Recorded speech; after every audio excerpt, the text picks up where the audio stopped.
Nantes sous le choc, une voiture a foncé dans la foule d'un marché de Noël, faisant 11 blessés, dont 5 graves. L'automobiliste, déséquilibré selon la police, a ensuite tenté de se suicider. Pour les autorités, il s'agit d'un acte isolé. Manuel Valls appelle à ne pas faire d'amalgame entre ce drame et les attaques contre des piétons et des policiers à Dijon et Joué-les-Tours. Les urgentistes mettent fin à leur grève.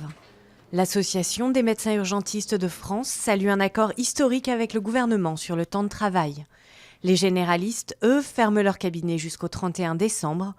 Ils réclament une revalorisation de leurs tarifs et contestent le projet de loi santé, notamment la généralisation du tiers payant.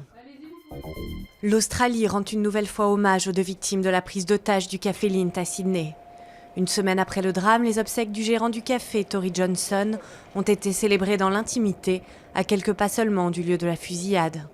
Les proches de l'autre victime, Katrina Dawson, étaient réunis à l'université de Sydney. Une grande voix de la radio et de la télévision s'est éteinte. Jacques Chancel est mort dans la nuit à l'âge de 86 ans. Il avait été l'animateur emblématique de Radioscopie ou encore du Grand Échiquier. Incertitude pour les mariachis de Los Angeles.